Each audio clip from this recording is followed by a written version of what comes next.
Yes,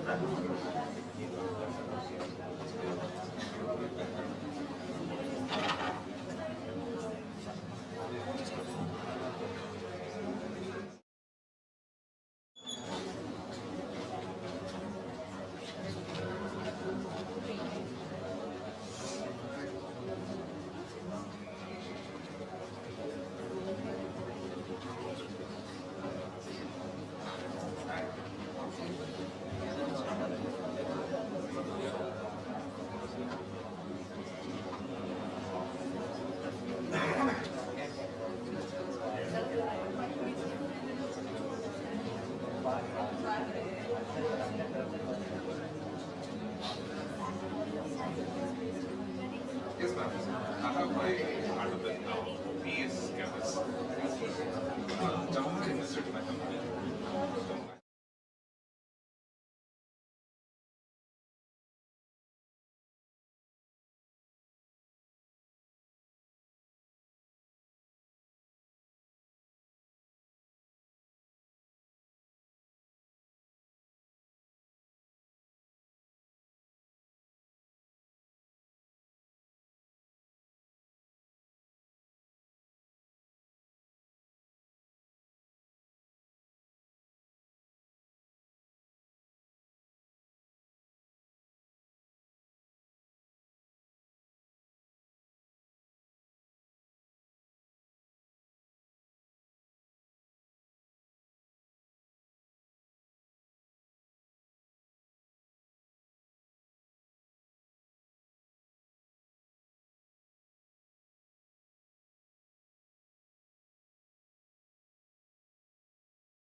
I'm honored to welcome our panel members for today's conference.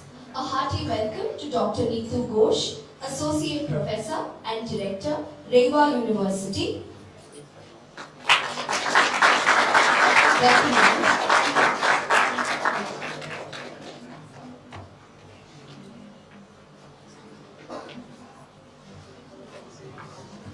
Also, I would like to welcome CA Akash Pirgal, COO, Pirgal Group, CIO, Pirgal Family Office, co-founder of FAB. Welcome, sir.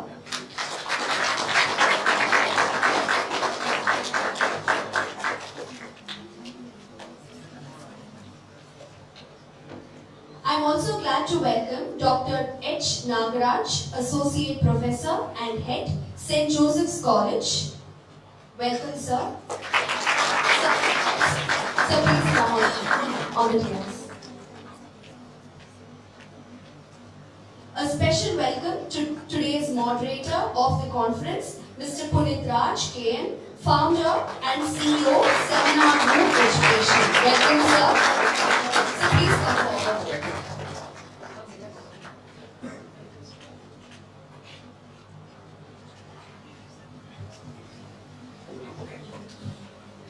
I request all the panelists to come on the dais and take over seats. May I now call upon Mrs. Geeta S.R., Assistant Professor, Department of Commerce and Management, to introduce the panel members.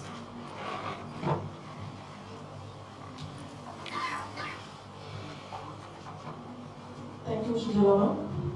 I take the pleasure of introducing Mr. Punith Raj K N, moderator of today's panel discussion on rediscovering business practices post-Covid-19. Mr. Punith Raj K N, founder and CEO of Seminarroom Educational Private Limited, an education and industry platform of Collaboration Private Limited. Seminarroom has inspired the life of 50,000 plus students across India and growing by 2,000 plus students every week. Sir possesses degree in MBA, MCom, PGD FM, UGC SET and KSET, and pursuing PhD in management from J. Sir was a mentor and head of the Department of Management program at J, Duke University. Sir also has industry experience in Cambridge Solutions Limited and JP Morgan. Sir is invited as a speaker for national and international conferences in various universities. Sir won prizes for the papers presented at national and international conferences. Sir has contributed popular articles on politics, youth, economics, and business at regional and national magazines. Sir is a part of various social organizations that focus on nation building and social commitment and conducted FTP programs on curriculum development. Sir is also part of advisory board with various higher institutions. Here we have epitome of knowledge, sir. Thank you. Welcome you, sir. Thank you. Now I also take a privilege to introduce the panelist for today's session. Dr. Nitu Ghosh, Associate Professor and Director in the School of Management Studies, REVA University, is a dynamic educator, researcher and thought leader. She possesses a degree in MBA, PGDM, BA and UGC NET and has been awarded the Doctorate of Philosophy in Management Studies in 2018 and have been evident. She has a teaching experience of more than 14 years and industry experience of 4 years. Having presented more than 30 papers in national and international conferences. And she is the author of the book on workplace ethics and value system. Ma'am has several publications in Scopus, ABDC and Web of Science journals. And ma'am has been awarded Best Teacher Award and also received Outstanding Faculty Recognition by REVA University. Ma'am has also received 3 Best Paper Awards and has been conferred the Star Award for Senior Educator and Scholar by National Foundation for Entrepreneurship Development. She has been awarded Best Paper Presentation in ICT's SGC Conference in collaboration with Yamagata University, Japan. She has a patent published under the Indian IP Act in April 2022.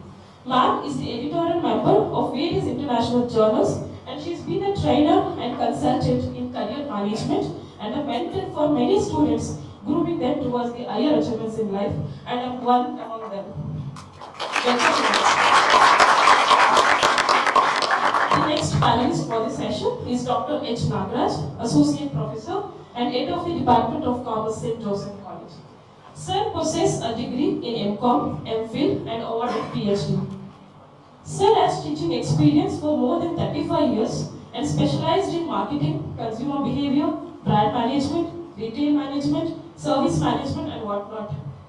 All the streams of commerce. Sir holds publication in various national and international journals. Sir has delivered talk on various platforms, to name few, teaching through case studies at CMI University, identifying a research problem at Mount Carmel Institute of Management, refresher course for commerce teachers at Academic Staff College, Bangalore.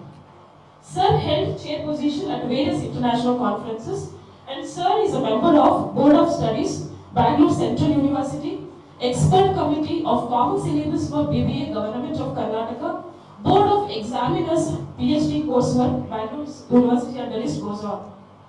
Sir is also appointed as external evaluator for PhD thesis in Dravidian University and Bharathidasan University. Welcome you sir to the panel discussion. And the third panelist for today's session is Mr. Akash Pirgal, Chartered Accountant, Entrepreneur, Developer, Co-founder, Researcher and also a teacher. Sir was educated at St. Joseph College of Commerce, Bangalore and the London School of Economics and Political Science, London. After completing his graduation, He became a chartered accountant at the age of 21.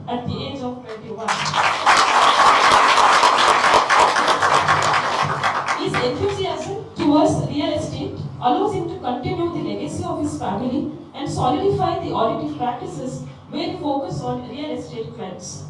His interest for real estate gave him the opportunity to venture into end-to-end real estate, including land acquisition, planning the building, even giving it a leasing and whatnot in the real estate. He also has an interest in education and started to explore the education sector by becoming a guest lecturer at Christ University. Sir was what propelled him into the student housing space, and he successfully set up the hostel under the umbrella of Fab Hostels. Sir also played a role of strategist and CIO of his family office. Sir is a trustee of a charitable trust which has a focus on girl-child education and empowering small businesses. Now I request the dignitaries on the stage to release the conference overall. And also request the dignitaries off the stage please to join. Dr. Anita Ma'am, Principal, Nagaraj College of Management Studies. Director. Please come.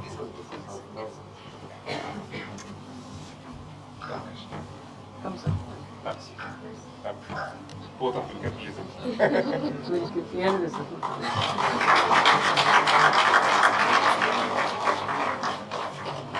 Please, sir.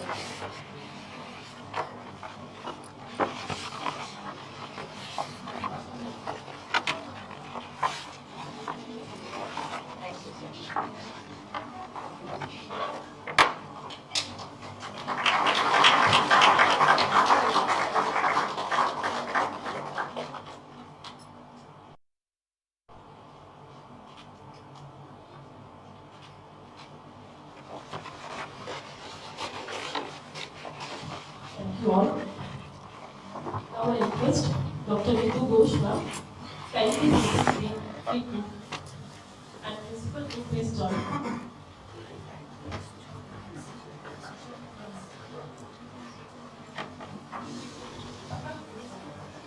On behalf of all the panelists, Dr. Nitu Ghosh ma'am and our Principal Ananda ma'am is raising the flipbook of our conference.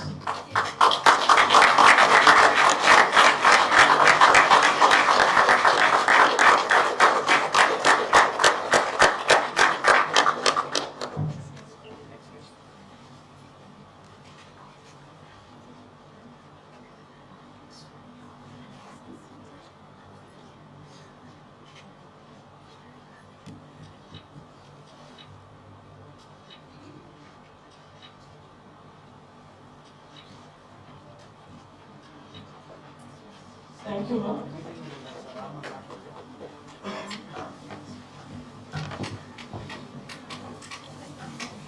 Now I hand it over the session to the dynamic moderator of the panel, Mr. Punith Raj. Over to you, sir. Thanks, sir. Thank you. At the outset, let me congratulate entire management, honorable director, honorable principal ma'am, entire faculty and students. It's not easy to organize a conference because I was there some years before to organize these type of conferences. It takes a lot of time, leaving family aside, personal time aside. Organizing and making it successful is not so easy. Yes, you have made it successful. Let me congratulate. Yep.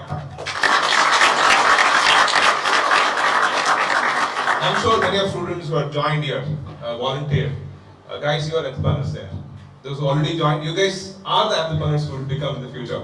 Always looking at these guys who become volunteers. You know, when you look at, when you go to colleges, I look at and ask them, give me 10 volunteers who were a part of conferences. I'll take them as intern. Right? These are the guys who come selflessly to work and learn. These are the guys who make differences. That's the reason next time, those who missed out on the opportunity, please join.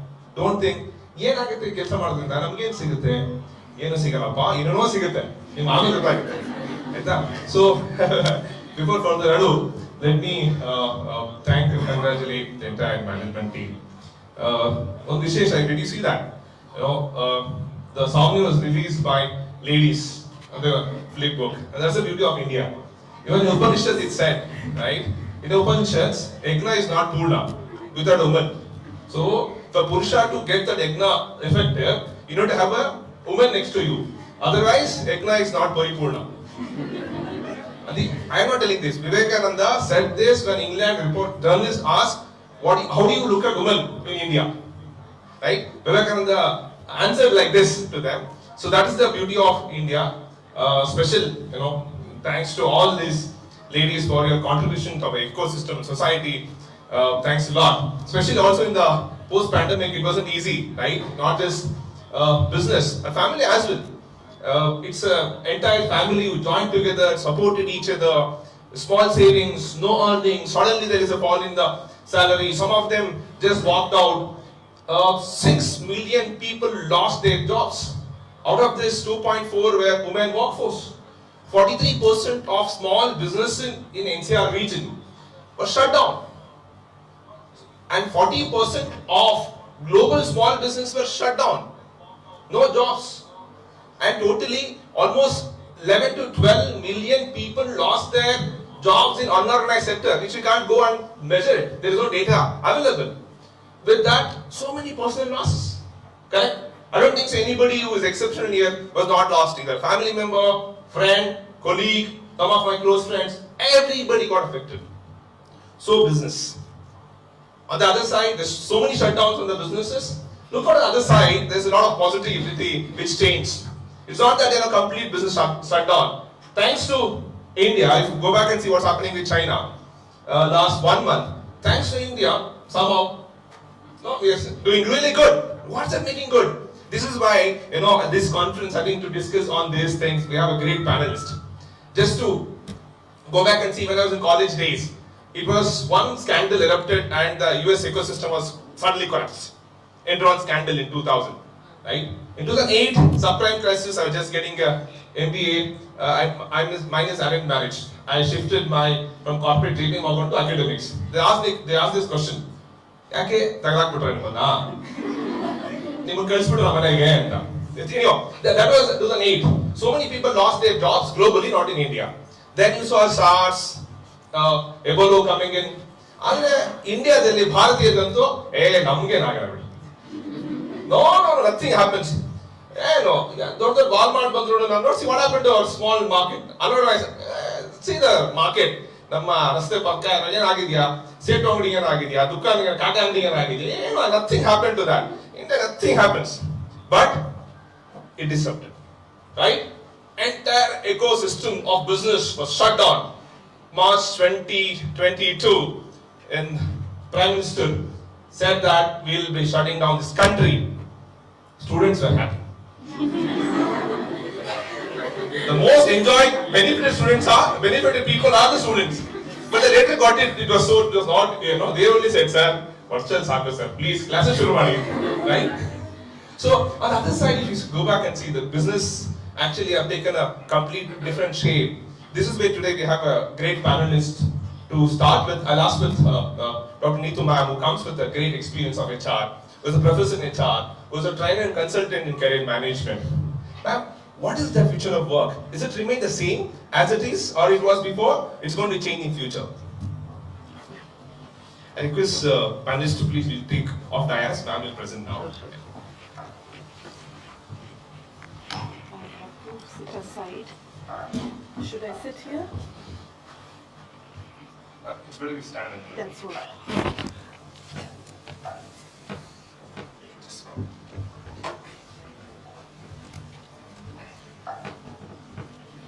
Thank you, Mr. Punith. It was definitely a very energetic and charged initiation of the panel discussion. And the stage has been set by Mr. Punith. And now I am supposed to speak upon the future of work, the HR, how HR has changed during the post-pandemic scenario.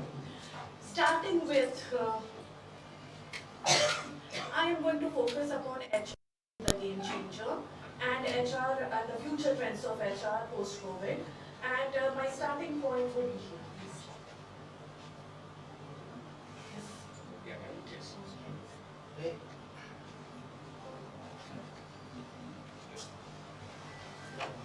I can already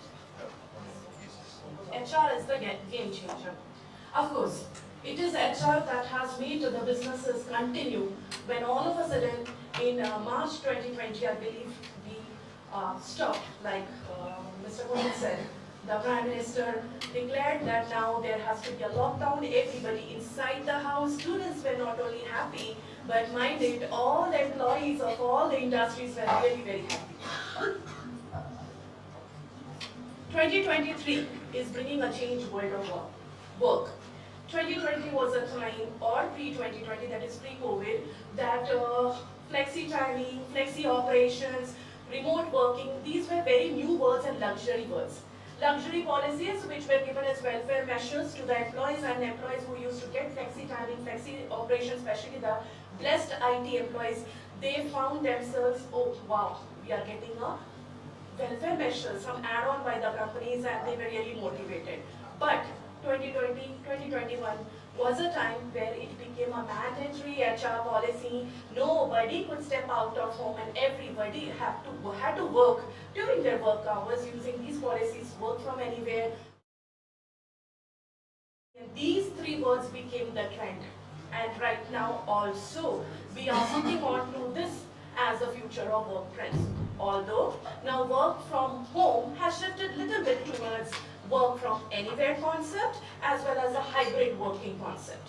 Correct? Now the organizations, the office having the various the HR, day and night coming up with policies and strategies and practices how to open up. 2 days, 3 days, 4 days working week is now becoming the new policy or point for debates and discussions, and that's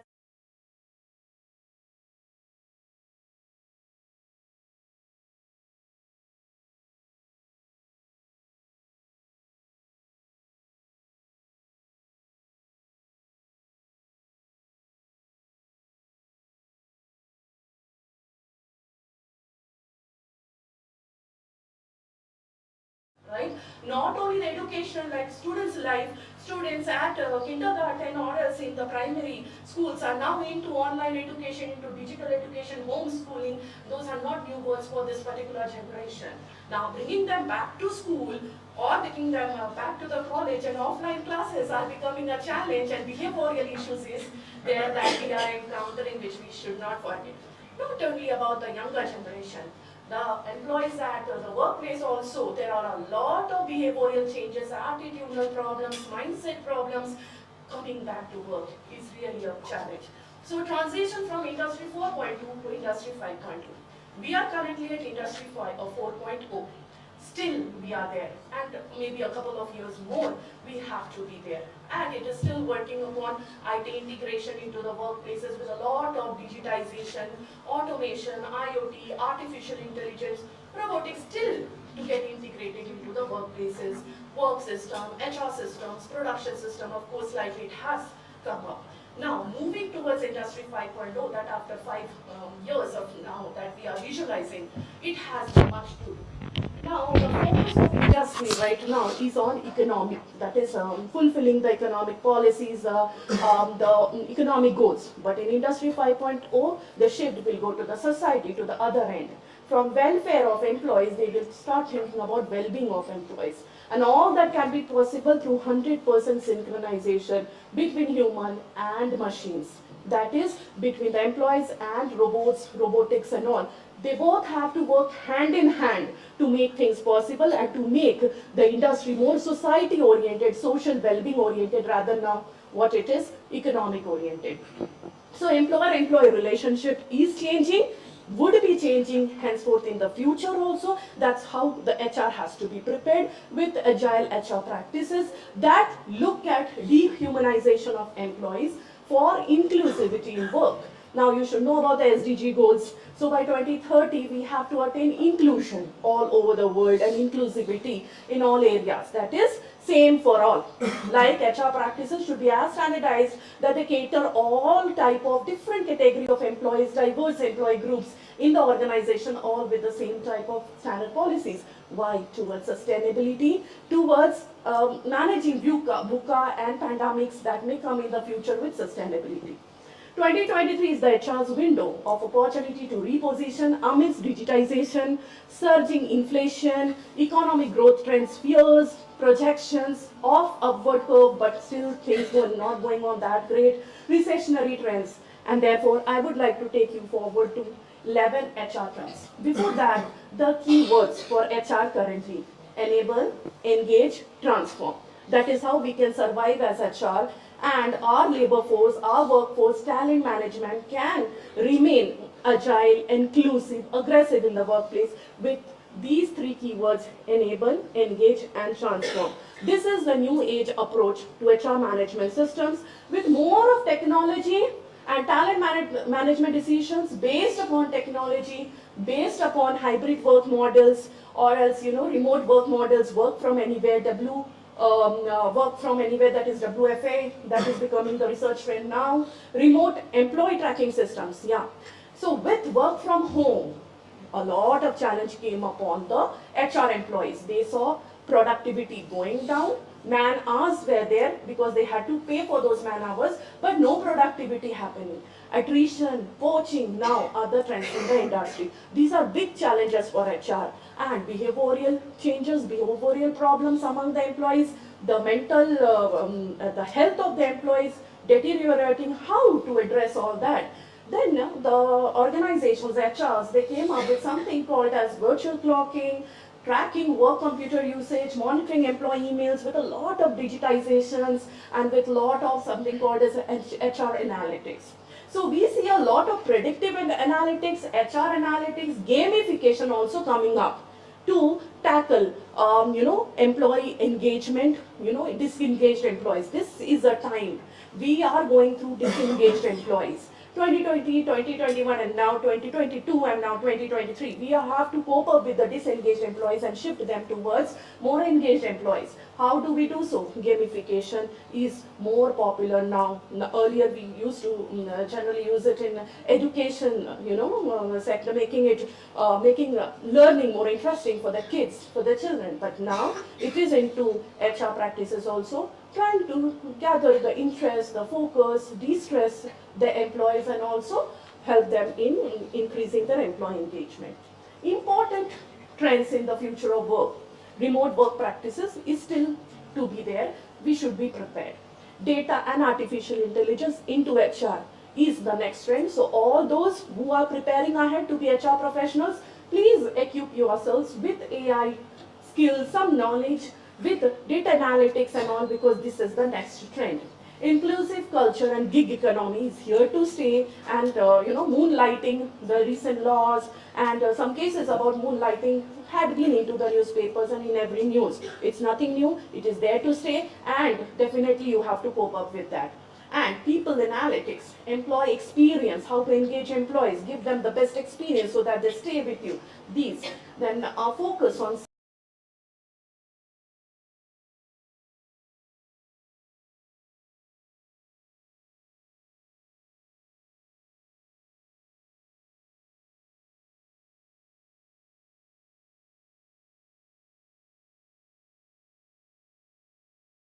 recruitment, virtual selection. Is it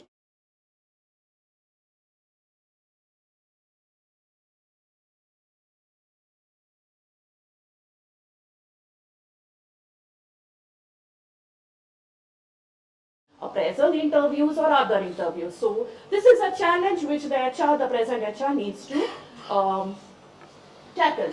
Just 2 more minutes.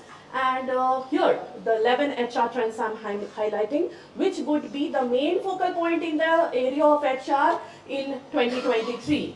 A focus on total well-being. What is well-being? Mental health, physical health, then the emotional health of the employees. Not only that, we have financial health, and there are various other perspectives of well-being of an employee which should be focused upon by every HR of every industry. Managing workforce ecosystems, giving them an ecosystem that is inclusive, that's very important. Evolving role of the Chief Human Resource Officer, CHRO, very important. It is evolving with lots of digitization. Humans have to work with robots, have to work with automation, or else there is no existing. Then HR enters the metaverse. Metaverse is a new word for each one of us, but it's nothing new. Now every part in WhatsApp, it's all about metaverse, right? And that is a part of your life. Every second you are into WhatsApp. So that's nothing new, but of course we should learn about it because the HR strategies, practices, the HR work system is going to change a lot with metaverse. Defining remote and hybrid work strategies. A lot of work needs to be put into that. Creating purpose-driven organizations, inclusion across the employee's life cycle, that is making them similar. Different diverse groups of employees, nationally, internationally, physically, challenged, specially challenged, are all working together. How to make them inclusive and take the maximum out of them.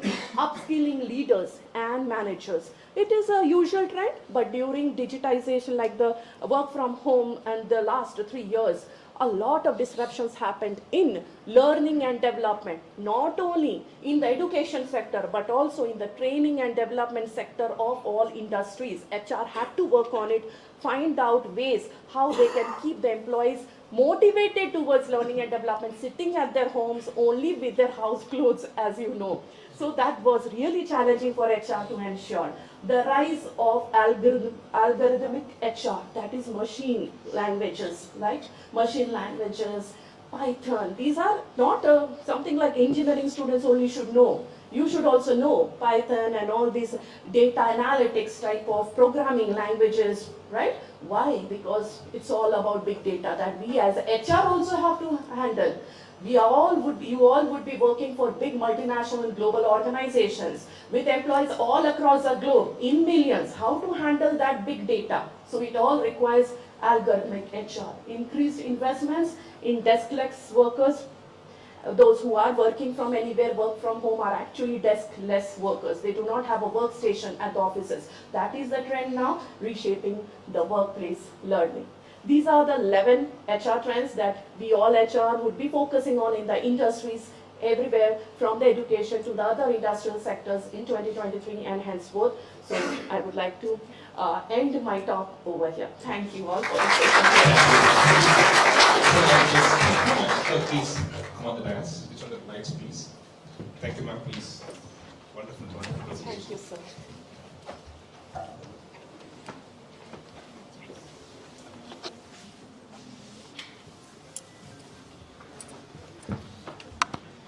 We'll open the floor for questions at the end. People questions. Please ask questions, by the way, at the end. Now I move on to Akash. And he 21, at the age of 21, he completed ACA. I think not everybody who achieved that at the age of 21. He did that. And he's a third generation CA in his family who come from real estate, the passionate real estate guy, to audit firm with experience of chartered accountant. He has seen the real estate boom in India for sure and the fall during COVID. So I request Akash to throw light and give his introductory remark, keeping at the background about what happened with real estate, what happened with tourism industry, what is going to happen in the future. It's going to reshape, it's going to add value to tourism and real estate. What is the future of the industry? Good morning, everyone. Firstly, I'd like to thank Meena ma'am, principals, department head, and all the panelists here, and especially the students and teachers. So, a bit about me before I answer the question. I completed my education in Bangalore at St. Joseph's College of Commerce. And after completing my education, my family is from a field of chartered accountants. So naturally, when we are young, we tell our parents, no, that, nay, I don't want to do this, I want to do something else. So that time when I was 19, I told my parents I want to start dairy farming. Dairy farming, making a gaushala and milk and all of that, because I studied that, I put some numbers on Excel and I had an enthusiasm for that. And my father, the chartered accountant that he is, he said, go try. Try kar kya hai, dekhte hain. So I went to Gujarat and I did a basic calculation. I met farmers, I asked them how it is, I spoke to Amul in their factory, and then I realized dairy farming is not for me. Then I came back and I told my father, no sir, this is not for me. He said, Akash, in life if you want to do anything, I am with you. Right? All your parents will be with you, for sure. But at the same time, whatever you want to do it after doing CA because CA will help you in that. I asked him how. We are all students, we will ask how, why, what, when, right? So he said, look, how does every business work? Every business has to punch in sales, has to punch in purchase, has to punch in expenses, income. Where is all that punched into data? Where does that data go to accounts? Who audits accounts? He asked me, he didn't say CA. He asked me, who audits accounts? CA. What should you do? He asked me again, CA. So he got the answer out of me. And I said, okay, Papa, I'll do CA first. I finished my CA. At the same time, while I was doing CA, there was an opening in LSE in the summer for a real estate and alternative investment course, which was highly something which I really wanted to do. It was very interesting.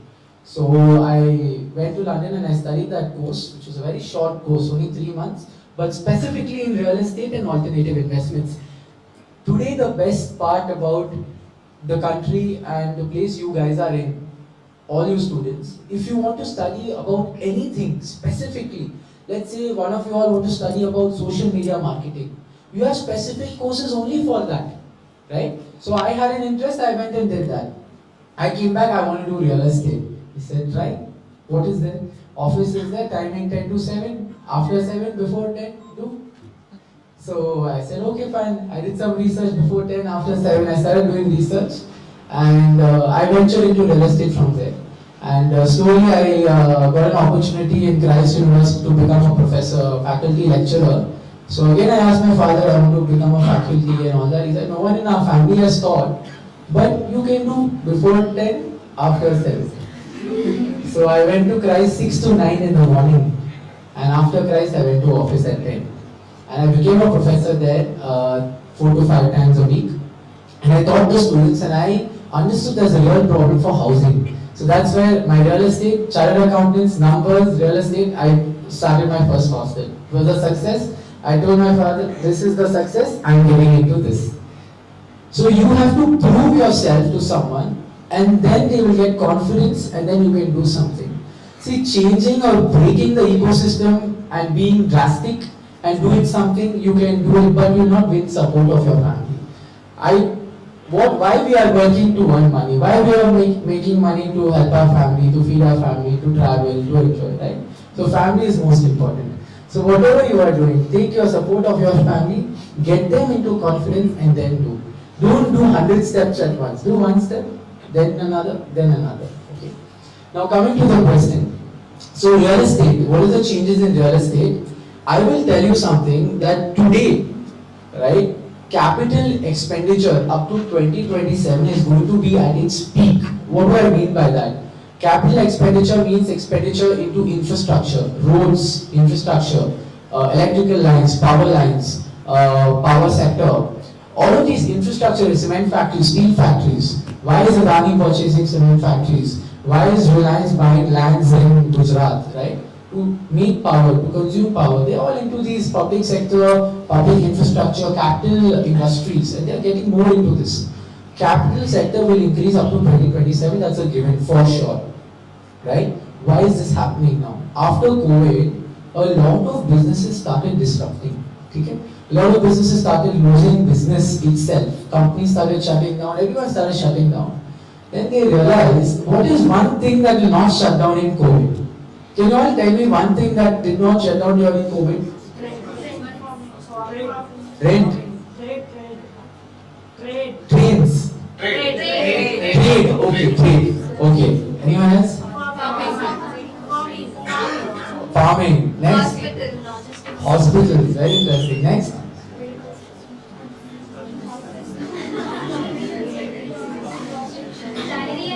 Energy. You all use phones, you need energy. You all in your house, you need energy. Right? So all of these you said rightly, healthcare, energy, necessity trades, all of these are sectors which did not shut down during COVID. So all of these companies, like how you guys thought, even the CEOs in their house started thinking this. They started making a plan, 5-year plan. Let's start necessities. From there on, they all started buying stuff into necessities, and they started building on necessities. And when this necessity started building, naturally, when a company wants to get into energy, if you want to build energy, if you want to build a solar park, you have to put the solar park somewhere. You have to put it on a land, real estate. If you want to build an energy platform, you need cable lines running through land, you need real estate. You need a power plant, you need land, real estate. You get it, everyone, how it's linked, how the ecosystem is getting linked. So you have to train your mind to think like this. How is what is going where, how it's all linked. So real estate, primarily in the capital infrastructure, is growing for sure. Our government is building roads in an enormous level. So Nitin Gadkari ji was in Ahmedabad yesterday, just building an expressway from Ahmedabad to Dholera. And they are building Dholera, a new city from ground up. Right? It's so fascinating. They are building a new city, complete city, entire roads. So in Bangalore, you all know roads are all small roads, and this and that. You cannot even expand the roads because there are buildings on either side. Right? So they are building new roads and a new city itself now. This is the level which the government is getting into. Right? So real estate is increasing for sure. Capital is increasing. Tourism, what is happening? Now, tourism is going down. For sure, it is going down. For the next few years, it is going down. But what is increasing, I will tell you, is all of these hostels and places where students from other cities, tier 2, tier 3 come to tier 1 like Bangalore, you guys stay. So for that you need hostels. For these hostels you need to build, they are off of tourism but related to education. So these are gaining momentum, as you might say. Thank you, Akash. Wonderful. As rightly said, India created a world record of 44 kilometers of highway construction. In a day. On an average, we construct around 36 to 38 kilometers per day. See the way the roads being constructed. Yeah, there is a boom, there is a positivity towards the real estate sector, as Akash said. Now I want to the most experienced person to listen the experiential talk from Professor Nagaraj sir. If you look his resume, I think I'll take 1 hour to read his resumes. It's not so many papers he has written, so many research papers he has written, right? So, sir, the question to you is that during COVID, right, or post-COVID, business have transformed digital, right? There is no more a typical traditional sales job or a marketing job. Today it's more of a digital marketing on digital. How do you see that business adapting to this marketing dynamics post-COVID? Good morning. I'm audible. Let me thank at the outset the management, Professor Dr. Punith, for inviting me. I'm audible? Yes, sir. As a student, I was taught that marketing is satisfying people, right? Perhaps you also were taught that only. Can you satisfy any person? It cannot. There are few words in English where you cannot define. Satisfaction is one of them. You cannot define satisfaction.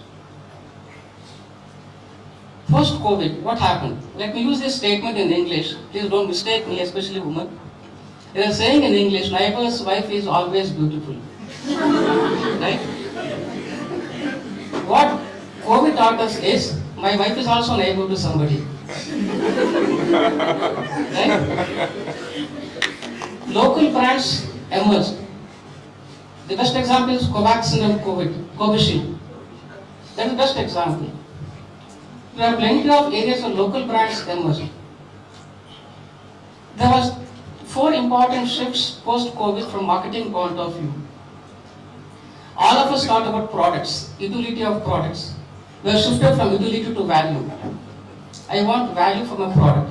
That's why Tata say more car per car. Remember, though it is pre-COVID, but it is actually practiced now. The second important thing is, it started some years back, but reinforced post-COVID. Ranveer Singh goes to kitchen, Sanjeev Kapoor endorses for Ariel, Ranveer Kapoor endorses for washing machine. I'm not saying gender equality, I'm saying gender empowerment. Right? You can see Deepika Padukone is sleeping and Ranveer Singh using washing machine. I think I was saying that, right? Once change, So how beautifully the trend is captured. Some years back, a woman was a passive consumer. Now she has become an active decision maker, right? One of our students did a research on behavioral finance, how women invest. She has beautifully identified a trend. When we teach stock market behavior, we use something called herding behavior. Now women have stopped going for herding behavior, herding bass, we call it herding bass. They take independent decision. I do not know how much to observe these small trends. The present government is not targeting men, they are targeting women, right? Even the toilet ownership, house ownership, everything is in the name of women, not men. That shows how the markets have shifted at the micro level, not at the macro level. That is very important. That is the first trend. The second trend that has been observed is, as sir told, digitization of markets. When they spoke of digitization, we were laughed at. Hardly 40% Indians had mobile phones. How do you digitize it? Nearly 30 to 40% of Indians are illiterate. How do you digitize market? There came a new concept called BEAM, right? Fingerprint based payment. You need not have OTP. Every person can use it. And the entire world was shocked when they say that. Now, World Bank has initiated this kind of concept to African economies. Aadhaar is one of the best innovations the world could have. Right? You cannot get a better innovation to have an inclusive growth in markets. So digitization has affected not in the way I behave, the way in which I think about a particular product. If you buy a Korean Kothambari soap you want to purchase, 10 rupees, sir UPI money. He says, right, 10 rupees, to that extent has been penetrated. There is a major, see, it is not marketing, we call it in market as behavioral attitudinal change. Right? It is not simply spending. There are two words we use. The third trend change is this. We were valued about valuations. Now we are no more valued about valuations. All high valuations are collapsing. Plenty of them are collapsing. We are worried about values. How much value can I get? When I spend something, we call it in marketing as not satisfaction. You have to go beyond some. No textbook offers you this one. It is something called delighting your customer. He was telling when we were discussing, they are offering a living experience. Anybody could offer a room, but they are offering an experience. Urvashi Theatre offered entertainment. Any marketer, post-digitization, I do not have the luxury of visiting a shop. I should have virtual experience of shopping. And most of these companies are offering that kind of virtual experience. I'm sorry again, I never shop for clothes without touching them. I purchase online, right? The 3D is offered there, I can easily see, feel, etc. That is the third important thing, from valuation to value.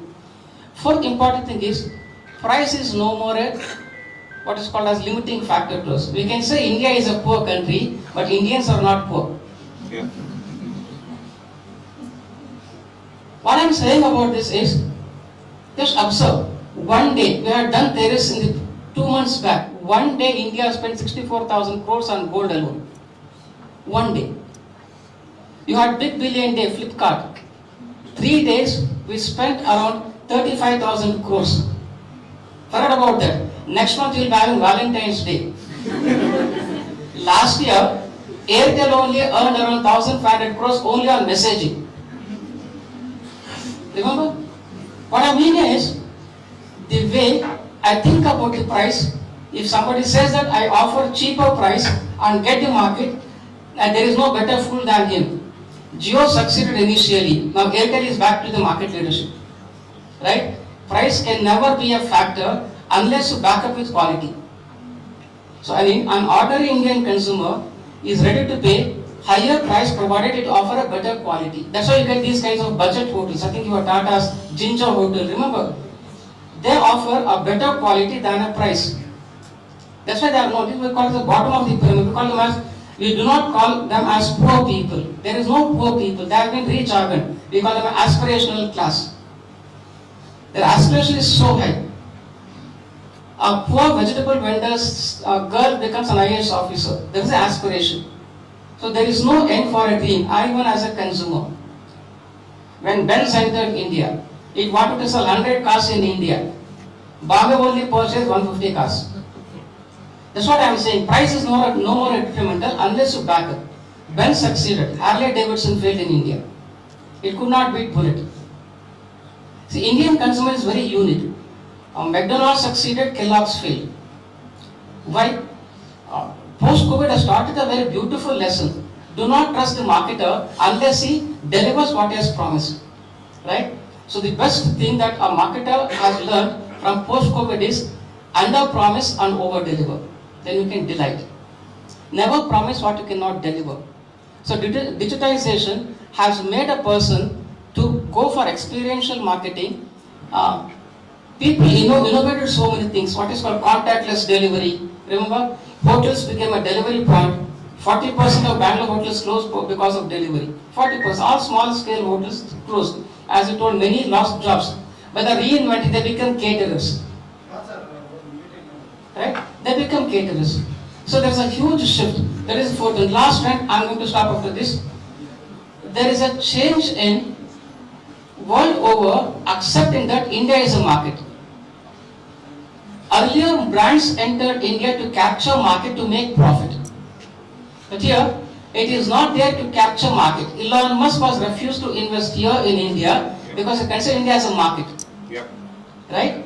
That confidence is there in Indian market now. If you want to sell here, please come manufacture and sell. The latest example is Pfizer. Right? So that confidence comes from the consumer spending pattern.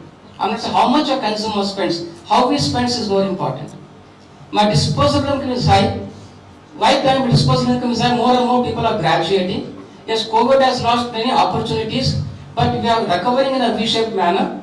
There are businesses. One thing I would like to disagree with, sir, is this. Tourism suffered. Tourism has bounced back rapidly. We use a term called revenge tourism.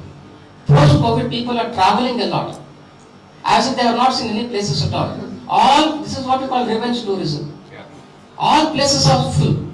You have to wait for 4 days to go to Tirupati, ordinary, right? I had been to Sri Lanka last month. They have increased all interest because more and more tourists are visiting. Yeah. So there is a small change. As a result of this, what happened is gradually there is a picking up. Last one thing, Madam spoke about dehumanization, right? There is something new thing that has happened in marketing through employee, because we think employees are the first customers of a company. We say rehumanization. It is not dehumanization, it is rehumanization. I'll give a small example. My son works for a company called Fidelity. My mother passed 1.5 years back. His CEO sent a letter, email personally, and said sorry for what has happened and gave 1 week bereavement leave. It was unheard of, right? Since all organizations, marketers are seeing the human side of the market. That is very important. That is even digitalization also. There is a human aspect there. When they say contactless, helping out, banking sector shifted immediately. They said we provide pension to the doors. This impact of post-COVID. See, marketing has shifted from humanizing what you offer rather than just offering a quality or a product. Yes, thank you very much. I think it's the business which are not in digital will no more survive. Right? So I run a tuition for those social economic background students, and they run a kirana shop. He said, "Sir, I want to come and meet you." This was last Saturday. I said, "Why?" He's just just entered his first BCom. Said, "I want to come and discuss. I want to discuss about business." What will he discuss on business? It's just first BCom. He came to me. I said, "Okay, come down." He's close, stay nearby. Sir, I want to digitize my kirana shop. Kirana shop digitizing. You're thinking about going online. This is what young minds today bringing a lot of value to their family businesses and businesses on digital too. Thanks a lot, sir. It was wonderful Really like the rehumanization. I think it's becoming human is more important, right? That's wonderful. Thanks a lot. Coming back to Professor Nitu, we can say recently gave a report of that 1 in 16 people, the occupations need to change by 2030. Otherwise, those will not remain as it is. On the other side, see, as we speak today, Google has removed 12,000 people. Right? Today they have removed, and it's falling. And Microsoft also, right? Last 3 days. Other side, also Microsoft telling them you can take unlimited leaves. Last week there was a policy they can take unlimited leave, right? So, how do you think the workforce tomorrow? Because the Records also says that if they're not in the white-collar skills jobs, your micro skills or small skills will be adapted. Right? Only important skills will be there in the human workforce. How do you think this human workforce will be in the future? Other than what you explained on the level, what are the challenges which workforce? Any inputs on these HR students who are sitting here? Quite interesting, sir. Quite interesting, sir. Yeah, this is really very interesting trend in HR that we are currently seeing, where there are certain global organizations like Microsoft, IBM, and even Indian organizations laying off so many employees and giving golden handshake with different types of good to hear strategies like you can take unlimited leaves. What are these? These are basically strategies that employees can stay at home, costs to be reduced. Why? Because of recessionary trends which we are seeing coming in again slowly. Now there are the steps have been seen of another recessionary trend, and organizations worldwide are quite proactively thinking what they have to do about it after enhancing or growing in size a lot. Secondly, we are seeing trends that the professions are changing. The role of the jobs, the job descriptions will be changing. I gave a little bit of idea when I gave my points of the HR trend in the future. Now the HR jobs will be the jobs in every industry will be having a lot of automation with a lot of requirement of skills to use digitization, artificial intelligence, IoT, as I said, machine learning, which examples are like various types of coding languages or softwares that helps you to analyze things. Analysis is very important. Analytical skills is very important. That just doesn't happen through cognitive skills of an individual, but you need certain analytical tools and every job will require that. Why? Because we all have to deal with big data, whether it is in the job of HR or a security personnel. You see, you just imagine the job of a security personnel who is, they're at the gate of, Maneta Tech Park or any other tech park or any other company of any industry, whether Toyota or something else. You imagine they have to deal with a lot of database also of their employees year after year who are logging in, logging out, visitors, suppliers who are coming in and all. What is this? So much of huge amount of database. This is big data, and they also have to analyze the data. Who is coming quite often, who has stopped coming in, and the field of marketing that sir now highlighted. Of course, that has to deal with a lot of big data, analysis of consumers, behavioral finance becoming very important. Consumer behavior itself, the mindset of the consumers have been changing a lot during the pandemic. Pre-pandemic it was different, pandemic it was different, and now post-pandemic we are all different consumers with different mindsets. So as we see, as different industries are changing, their job roles will be changing, requirement of the skills that are needed in every profession will be changing with right from healthcare to, as I said, security people or anything else in every industry. The role would include a lot of analytics, dealing with big data, software usage, technology usage. Without technology, you cannot go ahead, and therefore skill requirement is very high. Apart from that, 2030 trend of the skills, most important skills required is emotional intelligence, cognitive skills, and of course, innovation in technology. Thank you so much. Thanks a lot, ma'am. Akash, your CA come from Commerce and Finance. Yesterday I went to a college for a discussion, and they said 70 to 80% of students they have selected finance as their specialization, not marketing or HR. So I'll come back to you. Students' misconceptualization of what is marketing. So I am trying to hire a couple of at least 3-4 people from last 2 weeks. Not getting people for marketing my BD jobs. I'm ready to offer 2 times, 3 times of the jobs we can sit and do our desktops. What is that finance? Why people get, students get attracted to finance? How finance as a career post-COVID? Is it the same it was 10-20 years before, or how it's going to add value to the finance students who will be aspiring to become finance graduates? Okay, so one small thing which ma'am said, I just want to tell you all. Data analytics and critical thinking. We had just a small example of that here. Sir has just said that he's ready to offer 3 times for marketing. Data analysis, you got data. Critical thinking, you should be telling, I'll start apply for this job. You all understood? Data analytics, critical thinking. This is what all students need today. It's a need of the hour, right? So, finance and accounts. So, what I truly believe when I also started my career is, if I do something in finance and accounts, I have an option to do anything in the future, anything and everything. So finance and accounts is like water and oxygen for any business. It needs it, right? So whatever you want to do, you can do it with finance and accounts.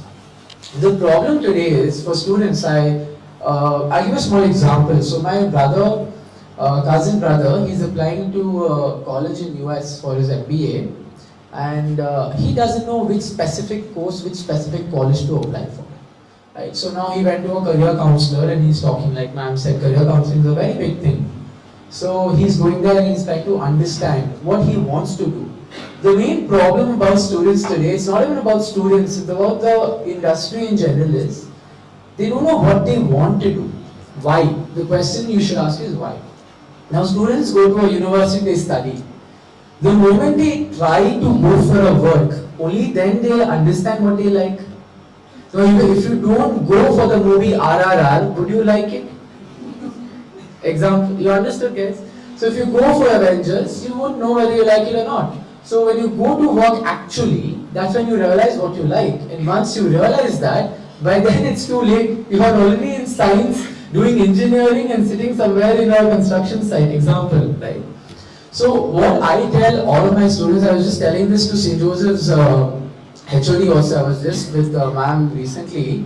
So I told them that internships is to play a very vital role at the university level. It's very important. And the new NEP, which I just had a seminar on that, it is focusing on this as well, internships. So I highly recommend all of you all, even if you don't know what to do, try an internship. Try a 1-month internship in marketing, 1 month in HR, 1 month in accounts. Find out what you guys like and then pursue that specific field. And if you all are already past that time, you already passed your university, you don't have time for internship, then like sir said, go for finance and accounts as a safe bet, because it's all about safety and risk, right? Do the safe bet, and then once you enter a finance and accounts job, let's say you are in a company like Google and doing finance and accounts in Google. If you like Google, stay. Otherwise, you guys can go off to another firm, which is in like Fidelity, like sir said, or some IT firm and work there. You have an option to go to the firm that you like. At the end of the day, it's the company which you're working for. So I have people coming and tell me, I like to work for Tata, not for Reliance. I said, what is this discrimination? Why? Like, so they are more ethical and these people are not ethical. They'll fire one mail. These people, Tata, if you don't like this company, they'll shift you to the new mystery company. This is what happened, real life example. So the company is also very important where you will work. So you do that. Finance and accounts has a huge potential.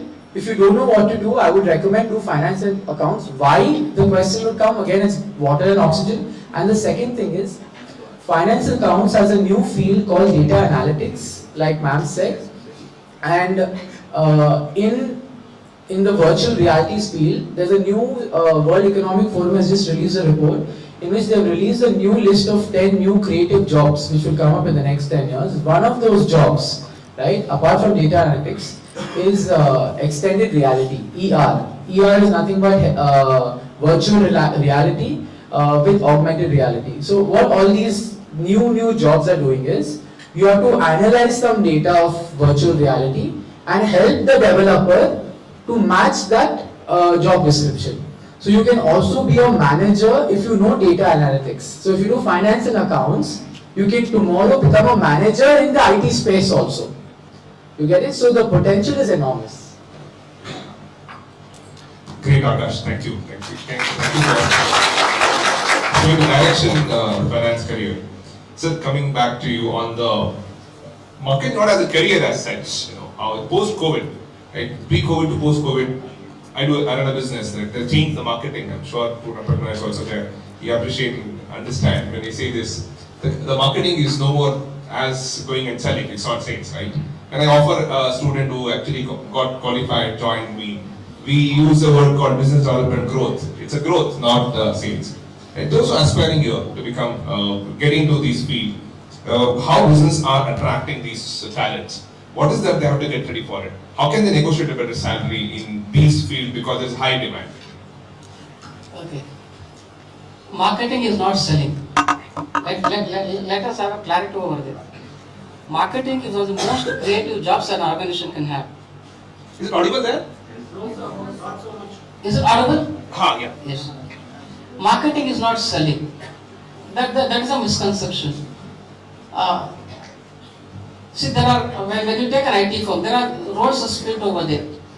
Somebody markets, that means somebody sells. Somebody negotiates, somebody delivers, somebody services. Am I clear? Somebody markets, somebody negotiates, somebody delivers, somebody services. I had been to IBM for corporate training. They said this is the problem with us. We do not know what the marketing guy has promised. We do not know how the service delivery person has delivered. We do not know what was negotiated, but I have to service that. Marketing's role are put into one. When you say marketing, please concentrate the creative areas of marketing. There is something called brand management. Right? Unlike finance, you need not have the core knowledge of numbers. If your brain is little creative, Steve Jobs was more a marketer than a technocrat. He was not a tech, he was a marketer. He marketed very well. Nice. And he says, in my office, I have a teacher, I have a musician, I have a singer. If at all my, what you call Apple phone, what do you call that picture that comes, is created because of these people. A singer has created, a teacher has given his ideas, so I require all those things. That creativity comes from marketing angle. Okay, yes, marketing is not at a lower level, but the chance of moving to upper level is very fast. We had a former CEO of ULL called Banka. He started as a salesman in Bangalore. He became CEO of ULL, Unilever Limited, in Europe. Moving is very faster. The only thing is, when you do a hotel management course, do not expect to be a hotel manager initially. You have to do all jobs together, right? From serving, cleaning, everything you have to do. That makes you, as I told you, a human being with a hotel employee. So first-hand experience you get here. One. Second, why else is marketing required? You may have anything and everything. Let me put it very clear. I do not take the name of this particular brand. This is EduTech brand, which is collapsing now. This person was roaming around St. Joseph's College, requesting principal to offer a tuition place. Now it is an international brand, is collapsing now with all the fundings. Just marketing will not do. Marketing should back up with the content. The present era is, we say put it in this way in marketing. It is container sales, not the content. Marketing is not marketing container. You should not market package. You will package yourself. You should have some content in you. That content is branding, because brand promises. Right? Bata cannot sell for 6,000. Anybody buys Bata sell for 6,000? So it is not worth it. Nike cannot sell for 600 because it is not Nike. That's exactly what brand value is all about. You have to brand yourself. You command price in the market. Right? When people know, market knows your brand. He was just 21 years. He commanded his price in the market because he had a content. There was no packaging necessary. So marketing is that creating content creatively. That is your USP, right? And even USP has become very old now, unique selling proposition. We call it as EVP, as Madam told, emotional value proposition.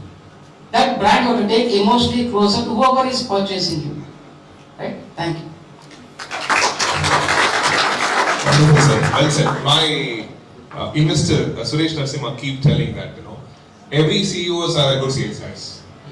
And every talk they sell their company. Every panel discussion they sell their companies. Every pitch they go, every interaction, every meeting, irrespective of tech, whatever. If you don't have that sales trigger, right? That business development trigger, you don't go in the ladder. So that's the future. Just to share with you guys, personal experience of.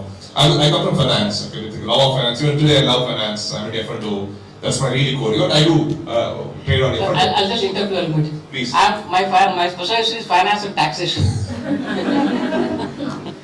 Great. Just I work in JP Morgan, different parts of the world, right? Then, if you see, I went back to academics. I was heading department. Due respect, I love a lot that respectful job which I do.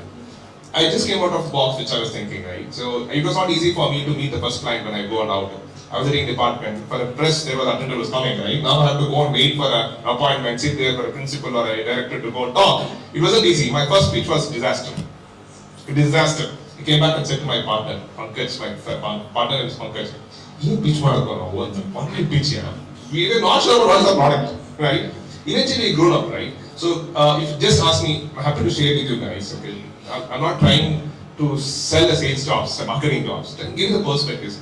My salaries have been grown 5 times, my company valuation grown 20x, right? It's all about what is that, look at what is there in you, that what makes you grow, right? Not always desktop jobs are great, right? It's a great, no doubt. I have a tech guy who got in yesterday in the PS University, one guy with a tech got 60 lakh for a Volvo. It's a great, I'm telling you. So you need to figure out what makes you great. Figure it out very quickly. You have a great guy sitting here, Prabna, who does this education, coach it. He does a wonderful job. Discuss with him, talk to him, understand, talk to these experts, understand. Look at what is best for you. Don't just listen to your family and parents. Yeah, great. So I just open this floor for a Q&A. Before that, okay, let me offer you, those who ask questions, okay, we will teach you something which makes you sound skills. Could be Figma, Canva. Those who ask, only those who ask, right? Because time is not free, there is no free lunch as well. Correct? Those who ask questions, you have something from our end. Yes. You can ask anybody, please, open up.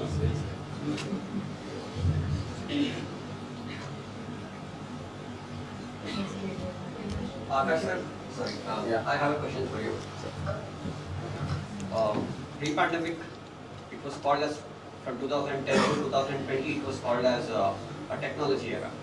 Post-pandemic, it has been called as a startup era. What is your stand on this? Because post-pandemic, most of the 18 years, youngsters have been into developing or beginning with startups. So what's your stand on this? Very interesting actually, technology and startups. So today, it's not about how much money you have, but how creative you are. Startups are what? It's about creativity, about innovation, about value creation. Like Sir said, EVP. The V is the most important, which is value. If you can provide value to someone, right, you can get a share of the value. What I mean.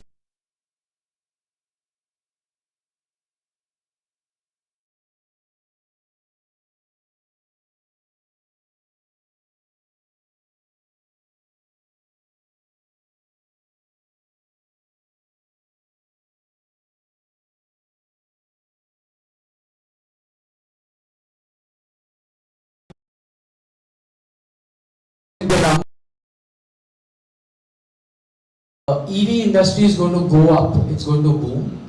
A EV company like Tata, the price is going to rise of the share. And you do not have the money to invest in Tata shares, but you have this idea in you. What you can do? You can definitely go to someone who has money and you can talk to them. Sir, I think Tata is going to go up because of these reasons. If you can convince them, and then you can tell them, I want you to invest in Tata if the share price goes up after 1 year, whatever profit you make, you give me 10-20% of that profit. Without investing, you are making money. Everyone, this is what startup is about. In simple terms. So today you as students, apart from your normal office work or whatever you do in the future, these other works are who makes you something better than the other person.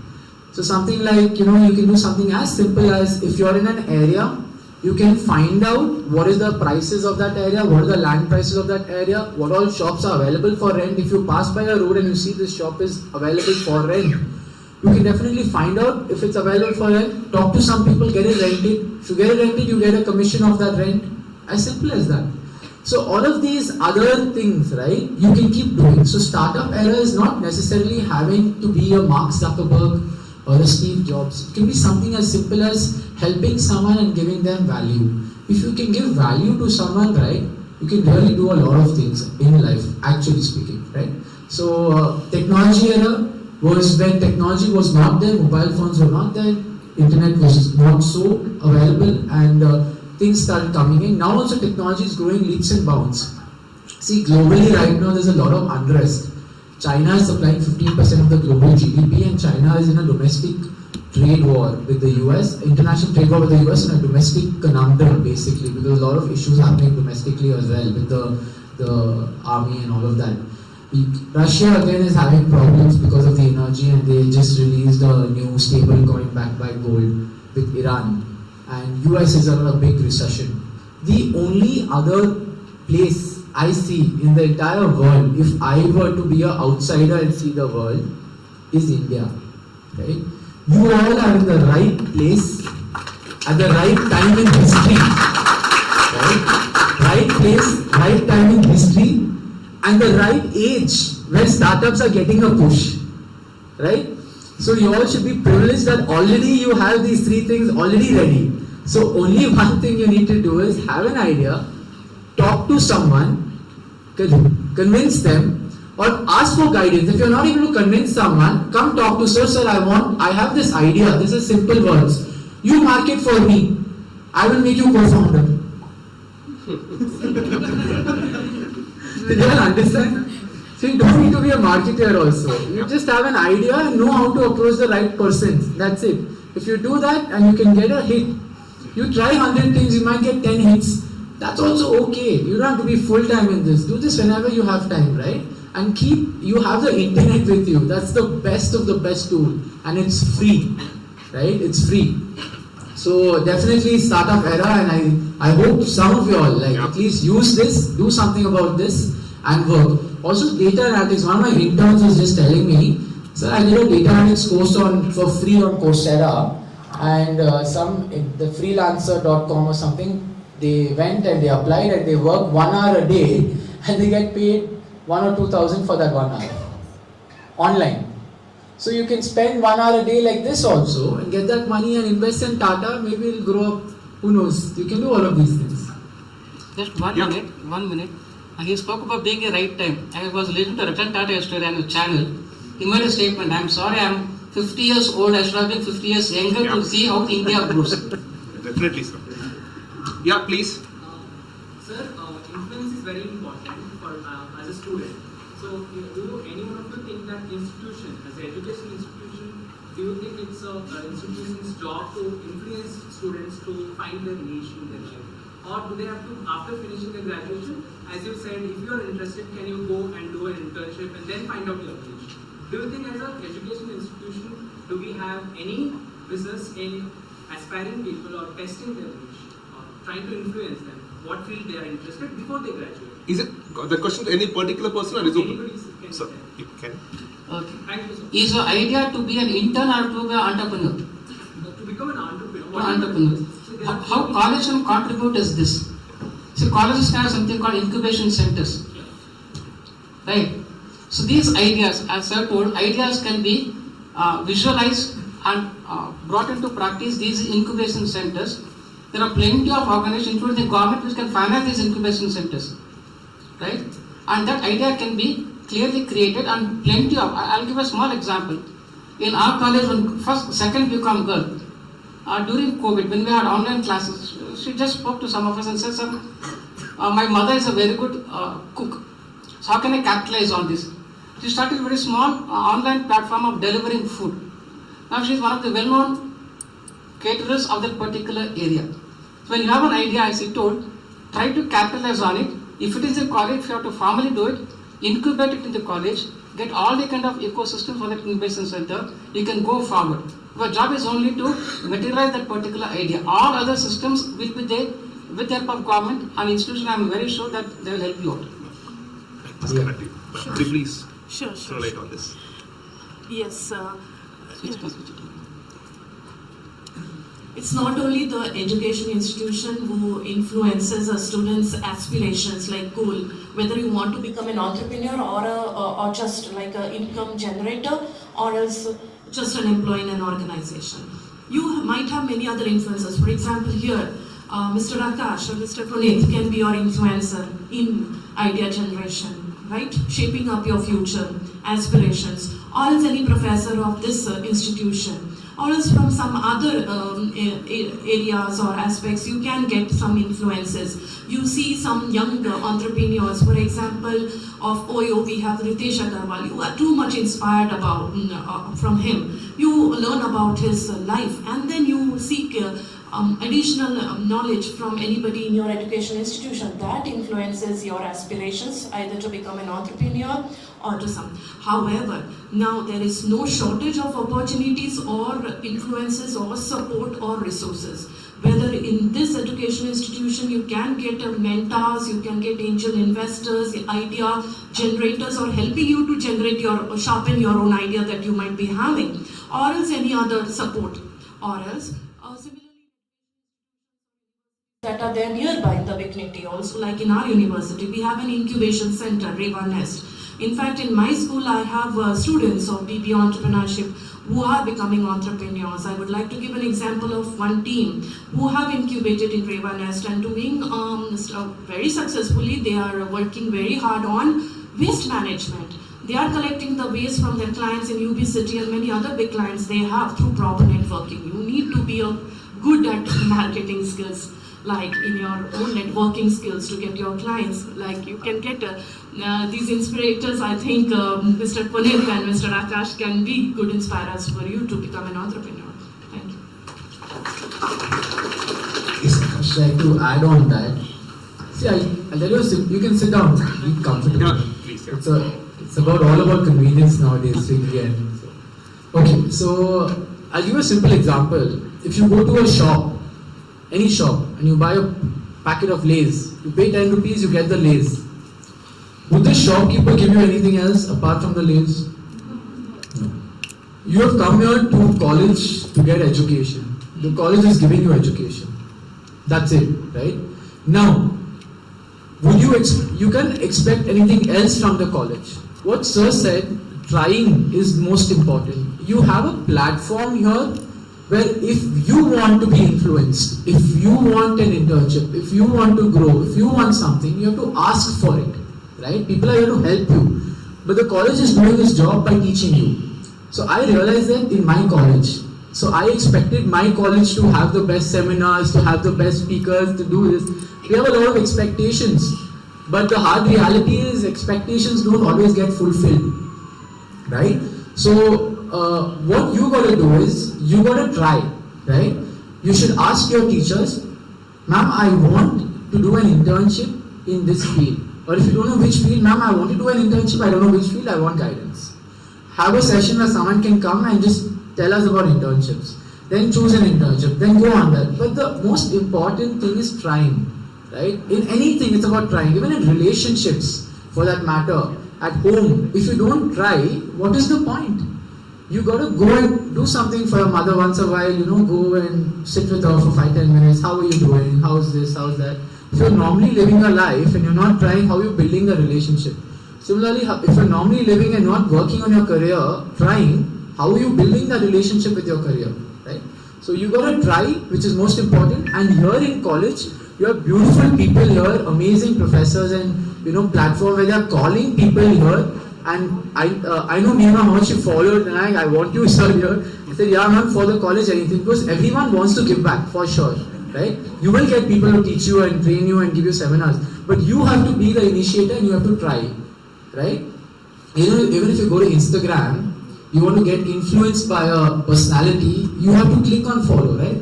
You have to try, right? So just try and do that, and then I'm sure something will work out. Wow, wonderful. Thanks a lot, all the panelists, for sure. But ma'am, just to add, you're also influential. Academicians are no more less than any entrepreneurs. They inspire students. So you're also influencer. In fact, more influencer than any of us. Yeah. Thanks a lot. Just to add a couple of things to conclude it. I delayed going to meeting my investor for a reason is that I thought my idea is inferior.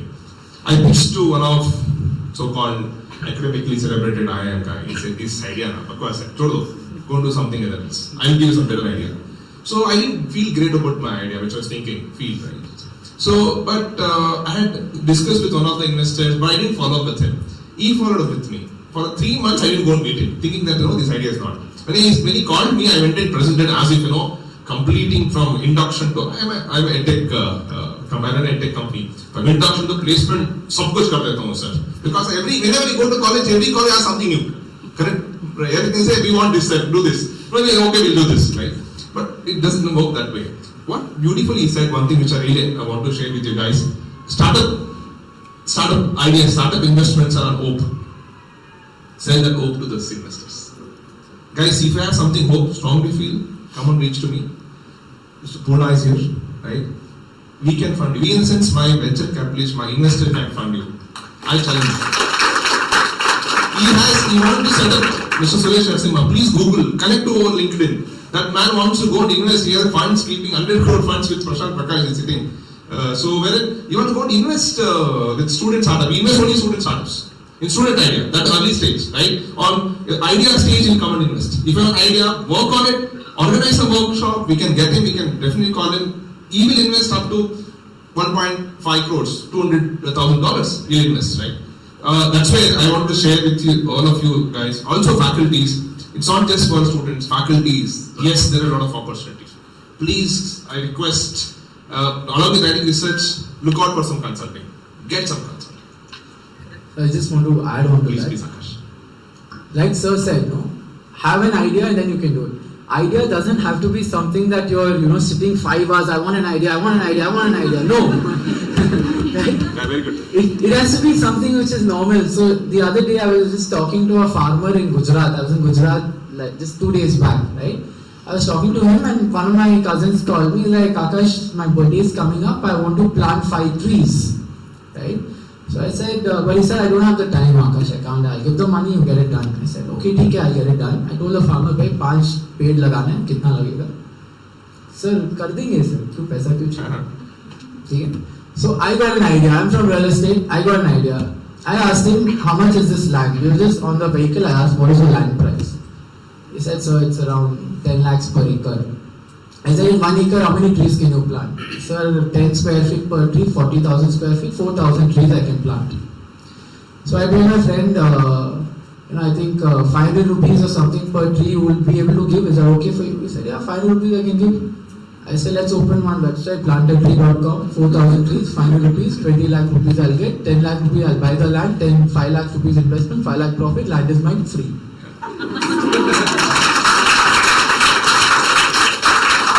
Right? It's as simple as some problem comes, think on the problem, critical analysis and work on it. And I actually told the farmer, get that land, we will work on this, we will do a test basis, not like full, we'll do a portion of it, test it, if it works, we'll grow on it. Try a little, it's not the whole idea, right? Thank you. We extend our time. Guys, India is the future of the world. You are the future of this country. Don't just be a job seeker, because there is a gig economy, as ma'am shared. You can be a freelancer, you can work, freelance, become an entrepreneur. The ecosystem is built. You have a great, that's what sir said, like Tataji feeling that I wanted to be a 50-year younger man. That's where you have the greatest opportunities, especially in Bangalore. I serve various clients. They say they respect so well when I go outside of different parts, North May. When I go, they respect so well because Bangalore guys they think Bangalore guys are smarter. Just because of these Wipro, Infosys tech guys, thanks to these guys who made India great, Bangalore great. Of course, we have 50 unicorns out of 108 are born in Bangalore. When you have such things, what are you waiting for? Come on, go out. Just go out, open your wings, fly enough. Thanks a lot for inviting. It was a great pleasure. Especially, let me thanks to Dr. Nagaraj sir. He's an expert of marketing. Wow, what examples! I think every minute you can get an example. What you can see what is reading or research there, being academic. Thanks to Nagaraj sir. You really added great value for this panel and the entire students and faculty community here.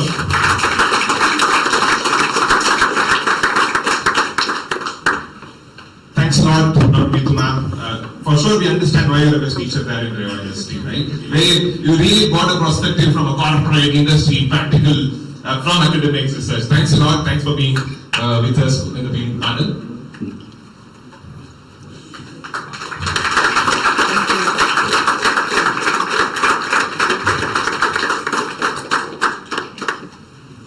Thanks, Akash. You can see that dynamism and interest, right? It's for everything you want to answer. Right? That shows the spirit of the young people. Right? Thanks, Akash. Thanks a lot for your perspective. All three were great, effective. Really, this panel was so effective. Thanks a lot. Thanks for being here. Thank you.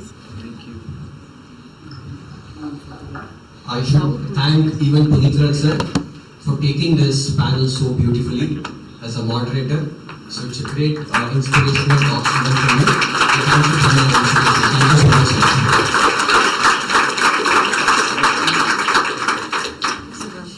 One photo, sir. Sir, please come.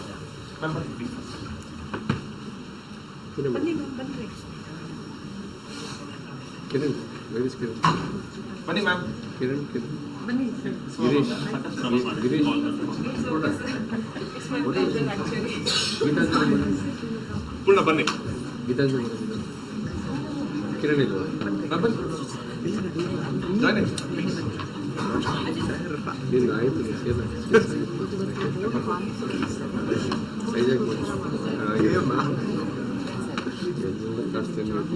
Yeah.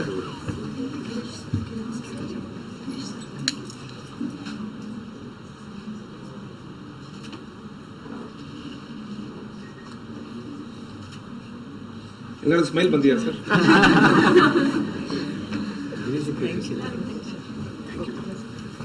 Thank you, sir. Thank you, sir. Thank you so much. Nice to hear you, all of you.